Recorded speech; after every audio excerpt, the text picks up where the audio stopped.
ELRUFAI endangering lives of his family, Nigerians, by refusing to pay ransom.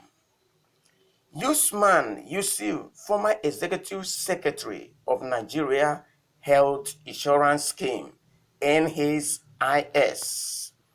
We need your support to produce excellent journalism at all times.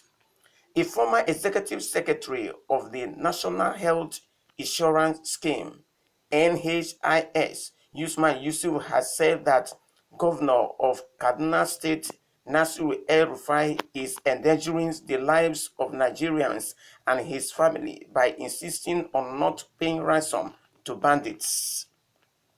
Yusuf said this is a statement dated May 1st, titled Governor El-Rufai Deaf, Dumb and Blind, seen by the ICIR.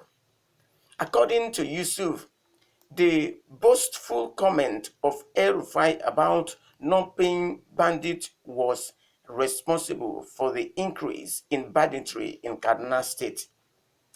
His unguarded utterances are irresponsible, dangerous, and unbecoming of a leader at a time of national crisis. He is endangering the lives of millions of people, including his family, by saying that he will not pay ransom even if his family member is kidnapped, Yusuf said. He also suggested that the Nigerian government and El-Rufai had been lenient in the recovery of abducted students in the state because most of them were Christians.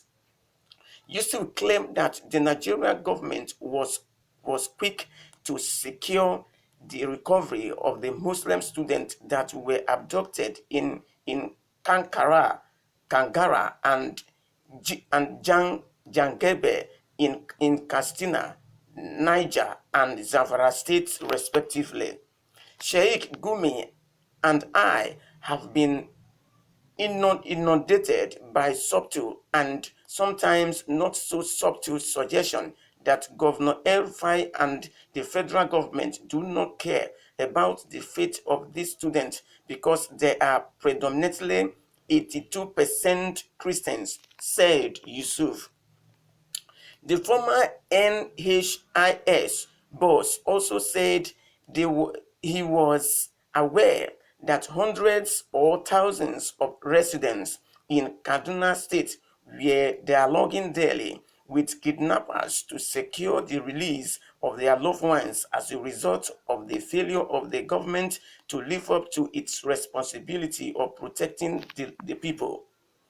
The ICIR has reported that El-Rufai had insisted that he would neither negotiate to pay ransom for the release of any resident of Kaduna State and would persecute anyone caught doing so on behalf of the state. This is only one option that is the only logical and sensible option. All other options are irrational, emotional, and stupid, said El-Rufai. Against the current stance, El-Rufai, while criticizing the administration of President Goodluck Jonathan in the interview in 2014, had suggested that every option should be adopted to rescue the Chibok girls kidnapped that year. I am in support of any option to rescue the girls because when you have the lives of your citizens at risk, you should not take any option off the table. You should be flexible, he had said. In 2015, El-Rufai was quoted as saying that he paid Fulanis to stop the killings in southern Kaduna.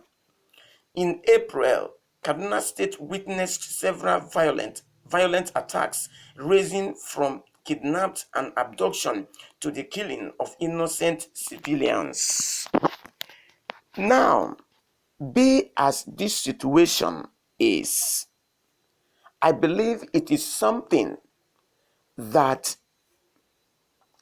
government of Kaduna State would quickly render help to those people that has been kidnapped.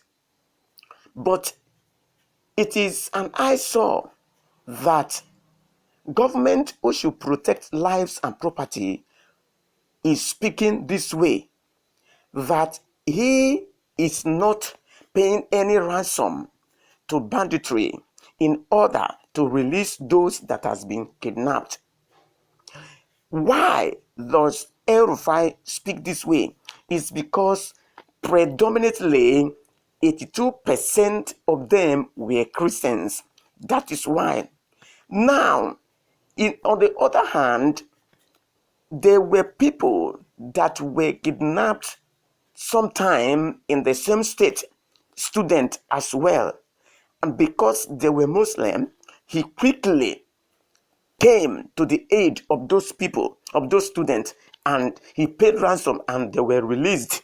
But now the most painful aspect is that he said anybody who will negotiate with the bandits to release their people, that the state government will prosecute that person. What is the meaning of that? It is all because they are Christians. But if I may ask ELRUFAI questions, what does Christians people has done to him that deserve this? Now, can a good governance, a good governor be selective in dealing with people? That is where wickedness, hatred, and violence come from. When we are talking about crisis in Nigeria, it is being caused by the kind of leader that we have today.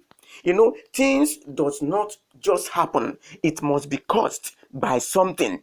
And the problem that Nigeria is in today is caused by the leader.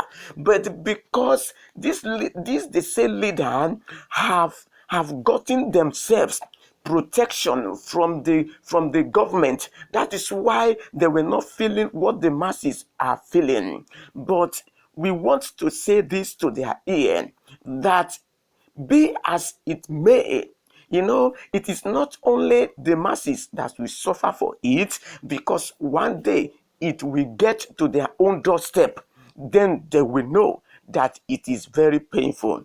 But I would rather speak to a government that is just, fair, and good in dealing with people, to try and rescue the life of those students. Because where they are right now, in fact, they are in they were in the nightmare where they are on rest every day of their life.